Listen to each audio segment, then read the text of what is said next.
Good morning student. Welcome to Elegant Classes.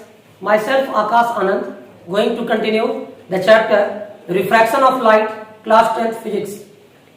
बच्चों आज की क्लास में हम लोग बात करेंगे मैग्निफिकेशन इन स्फेरिकल लेंस। तो मैग्निफिकेशन इन स्फेरिकल लेंस पढ़ने के पहले हम लोग ये जान लें कि मैग्निफिकेशन क्या होता है। तो देखिए magnification is just a number.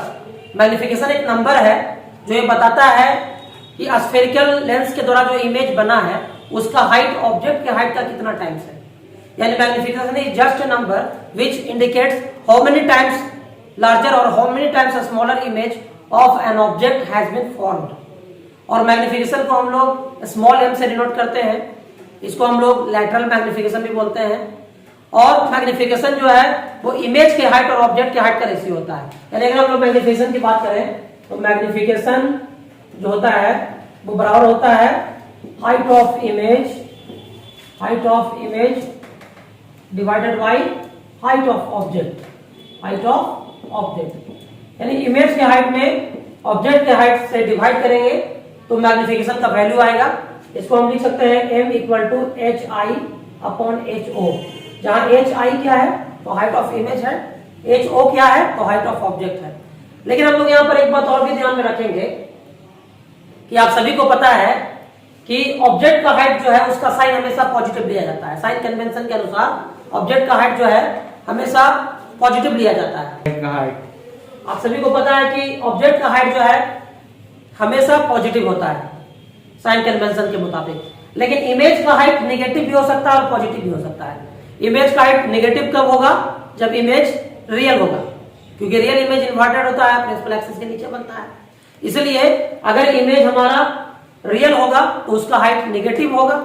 अगर इमेज हमारा वर्चुअल होगा तो वर्चुअल इमेज हमेशा प्रिंसिपल एक्सिस के ऊपर बनता है, इसलिए वर्चुअल इमेज का हाइट हमेशा पॉजिटिव होगा। तो यहाँ पर एक बात तो क्लियर है कि इमेज का हाइट हमेशा पॉजिटिव होगा, ऑब्जेक्ट का हाइट हमेशा पॉजिटिव होगा, लेकिन इमेज का हाइट नेगेटिव और पॉजिटिव दोनों हो सकता है।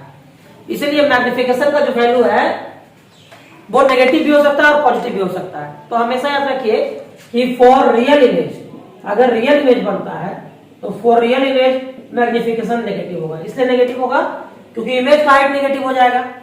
तो इमेज का हाइट अगर नेगेटिव है, ऑब्जेक्ट का हाइट तो हमेशा पॉजिटिव होता है, तो नेगेटिव बाई पॉजिटिव करेंगे तो मैग्निफिकेशन नेगेटिव आएगा। इसलिए रियल इमेज के लिए मैग्निफिकेशन जो है हमेशा लेस देन 0 होगा। और इस तरह से फॉर वर्चुअल इमेज के लिए अगर हम बात करें तो वर्चुअल इमेज का मैग्निफिकेशन जो है वो हमेशा पॉजिटिव होगा, क्योंकि वर्चुअल इमेज में इमेज का हाइट भी पॉजिटिव है और ऑब्जेक्ट का हाइट तो ऑब्वियसली पॉजिटिव है ही, तो पॉजिटिव और पॉजिटिव का रेशियो पॉजिटिव ही आएगा। इसलिए वर्चुअल इमेज के लिए मैग्निफिकेशन आपका जो है वो पॉजिटिव आएगा। ठीक है, तो ये हम लोग समझ चुके हैं। और एक बात हम लोग समझ लें कि अगर हम मैग्निफिकेशन में मॉड का साइन लगाते हैं, देखिए मॉड लगाने का मतलब क्या हुआ, मैग्निफिकेशन का जो वैल्यू है वो नेगेटिव हो या पॉजिटिव हो, अगर उसमें एक मॉड का साइन लगा दिए तो मॉड का साइन लगाने का मतलब होता है कि अब हमको साइन से लेना देना नहीं है ना, हमको सिर्फ उसके एब्सोल्यूट वैल्यू से मतलब है। तो अगर मैग्निफिकेशन का जो एब्सोल्यूट वैल्यू है, यानी कि एब्सोल्यूट वैल्यू जिसको साइन से कोई मतलब नहीं है, साइन पॉजिटिव हो तब भी पॉजिटिव माना जाएगा, साइन नेगेटिव हो तब भी उसको पॉजिटिव माना जाएगा। यानी हम लोग मॉड का मतलब करते हैं एब्सोल्यूट वैल्यू ऑफ मैग्निफिकेशन।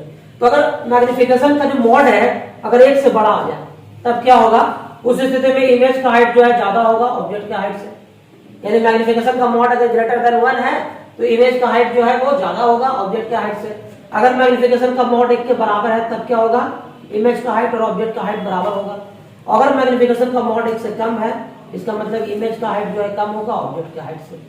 तो इस प्रकार हम पाते हैं कि अगर मॉड m का वैल्यू ग्रेटर देन 1 है इसका मतलब इमेज का हाइट जो है वो ऑब्जेक्ट के हाइट से ज्यादा है।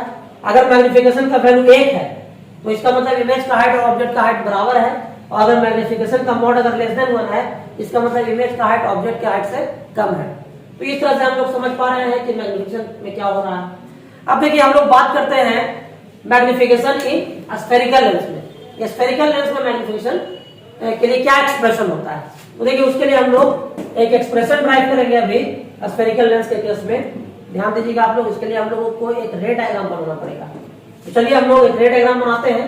देखिए ये हमारा जो है ये हमारा एक कन्वेक्स लेंस है ना। इस कन्वेक्स लेंस में आप देखिए कि ये यहाँ पर एक ऑब्जेक्ट हम रख देते हैं, दिस इज ऑब्जेक्ट, हमारा ऑब्जेक्ट ए बी है, एक लाइट का पैरेलल में चला और इधर से गुजरा फोकस से, ये F2 फोकस है, इधर मान लीजिए फोकस F1 है, इधर 2F1 है ना। एक लाइट का रे ऑप्टिकल सेंटर से होते हुए पास किया, तो देखिए यहाँ पर आप देख पा रहे हैं कि एक इमेज बन रहा है आपका A डैश B डैश, है ना।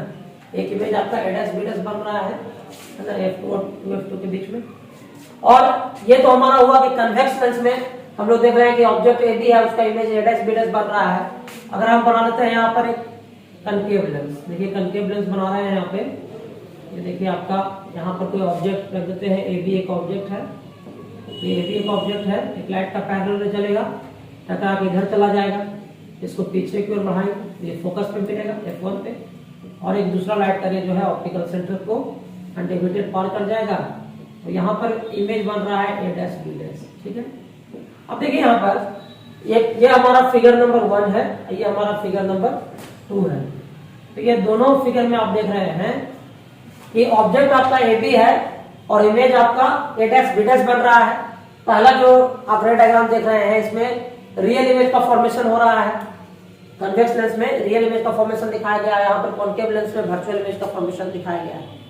तो अब हम लोग मैग्निफिकेशन की बात करते हैं कि मैग्निफिकेशन का हम लोग एक्सप्रेशन कैसे ड्राइव कर सकते हैं। आप देख लीजिए कि अगर हम ये इस ट्रायंगल में चले A dash B dash O और A B O में आप देख रहे हैं कि ये एंगल 90 डिग्री है और ये भी एंगल 90 डिग्री है। A dash B dash O में ये B डैश एंगल 90 डिग्री है, यहाँ पर एंगल B 90 डिग्री है, और ये दोनों एंगल जो है वर्टिकली ऑपोजिट एंगल है। तो यानी ये दोनों ट्रायंगल जो है एंगल सिमिलरिटी से सिमिलर हो जाएगा। यहाँ पर भी देखिए A B O और A dash B dash O ये दोनों ट्रायंगल सिमिलर हो जाएगा। तो हम लोग लिख सकते हैं triangle A dash B dash O जो है वो similar triangle A B O के हैं, यानी A dash B dash O और A B O दोनों ट्रायंगल सिमिलर है, इसलिए हम लिख सकते हैं A dash B dash upon A B equal to O B dash upon O B। इसको मान लीजिए equation number first. Equation number 1 हम लोग मान चुके हैं। अब देखिए साइन कन्वेंशन लगाना है हम लोग, साइन कन्वेंशन तो हम लोग पढ़े ही हैं। तो साइन कन्वेंशन अगर लगाते हैं तो यहाँ पर देखिए हमारा A डैश B डैश जो है, पहले डायग्राम में बात करते हैं फिगर 1 में। फिगर 1 में देखते हैं कि A डैश B डैश जो इमेज का हाइट है वो क्या होगा, नेगेटिव हो जाएगा, -hi होगा, और ऑब्जेक्ट का हाइट तो हमेशा पॉजिटिव होता है, तो ये जो हम A भी हमेशा पॉजिटिव ही होगा। और देख लीजिए कि यहाँ पर जो इमेज का डिस्टेंस है OB डैश, ये OB डैश जो होगा वो क्या होगा, प्लस में होगा भी, प्लस लिखने का भी जरूरत नहीं है, लेकिन लिख देते हैं चलिए। और OB यहाँ पर जो ऑब्जेक्ट डिस्टेंस है वो माइनस होगा। और अगर फिगर 2 में हम लोग देखें, फिगर 2 में हम देखते हैं कि यहाँ पर हमारा A डैश B डैश जो इमेज का हाइट है वो क्या है, पॉजिटिव है, और यहाँ पर ऑब्जेक्ट AB का हाइट भी हमारा पॉजिटिव है, पॉजिटिव लिखने का जरूरत भी नहीं है, कोई साइन नहीं रहेगा तो पॉजिटिव ही समझेंगे। और यहाँ पर देख लीजिए कि आपका OB डैश जो इमेज डिस्टेंस है वो भी नेगेटिव है, और OB जो ऑब्जेक्ट डिस्टेंस है वो भी नेगेटिव है। साइन कन्वेंशन के हिसाब से हम लोग कर रहे हैं, है ना। तो हम लोग अब ऐसा देख रहे हैं, अब यहाँ ये फिगर 1 में हम लोग देख रहे हैं साइन कन्वेंशन, और यहाँ फिगर 2 में हम लोग साइन कन्वेंशन देख रहे हैं, यानी एक कन्वेक्स लेंस के लिए और दूसरा कनकेव लेंस के लिए। अब ये सारे वैल्यू को अगर इक्वेशन 1 में रखते हैं तो फ्रॉम इक्वेशन 1 में जब पुट करेंगे इस वैल्यू को तो क्या हो जाएगा, -hi upon HO, -hi upon HO equal to V upon -e। अब देखिए यहाँ से क्या हो गया, -hi upon HO equal to -v/u है, माइनस से माइनस कैंसिल हो गया, तो यहाँ से क्या हो गया, यहाँ से हो गया हमारा hi/HO इक्वल टू v/u, है ना। इस तरह देख रहे हैं।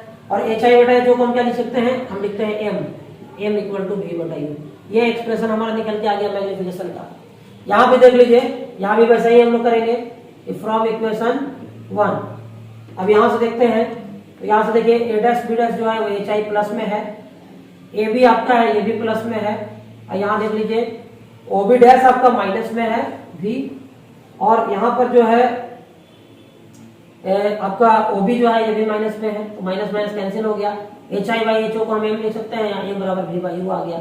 तो इस प्रकार हम देखते हैं कि हमारा जो एक्सप्रेशन निकल के आया मैग्निफिकेशन के लिए वो m बराबर v/u आया।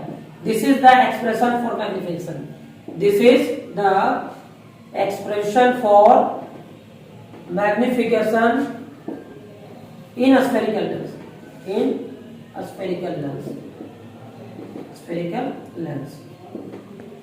तो ये आपका निकल के आ गया m बराबर v बाई यू। ये मैग्निफिकेशन का, ये जो है मैग्निफिकेशन का आपका एक्सप्रेशन है m equal to v by u, है ना। तो ये आप समझ गए।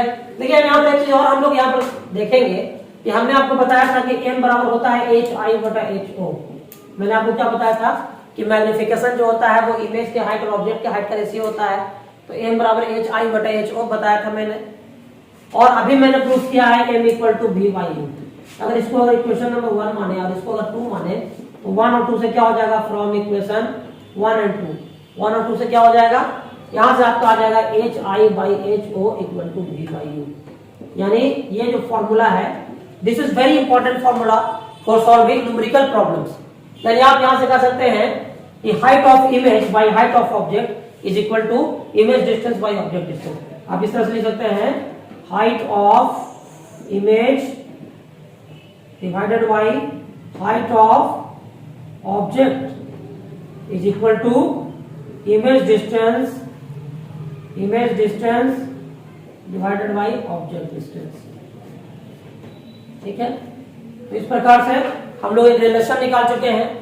m बराबर hi बाई ho और m बराबर v बाई u होता है। तो hi बटा ho equal to v by u, यानी height of image upon height of object equal to image distance by object distance. Numericals बनाने में आपको इस फॉर्मूले की आवश्यकता पड़ेगी। This is very important formula, तो इसको आप लोग करेंगे। ठीक है, तो इस प्रकार हम लोगों ने मैग्निफिकेशन जो है, इस टॉपिक को हम लोगों ने कंप्लीट कर लिया है। अब हमारा जो अगला वीडियो होगा उसमें हम लोग स्फेरिकल लेंस में जो न्यूमेरिकल्स प्रॉब्लम्स हैं उसको सॉल्व करेंगे, और वो न्यूमेरिकल प्रॉब्लम्स जो है वो आपको लेंस फॉर्मूला पर और मैग्निफिकेशन के फॉर्मूला पर बेस्ड होगा। और आपके सिलेबस में जिस तरह का न्यूमेरिकल्स पढ़ना है 10th क्लास के सिलेबस में, वो मैं आपको सॉल्व करके बताऊंगा, है ना। तब तक के लिए आप इस वीडियो का लाभ उठाइए, और हम लोग जो है फिर आगे की क्लासेस में देखेंगे इसके न्यूमेरिकल्स प्रॉब्लम को। तब तक के लिए धन्यवाद।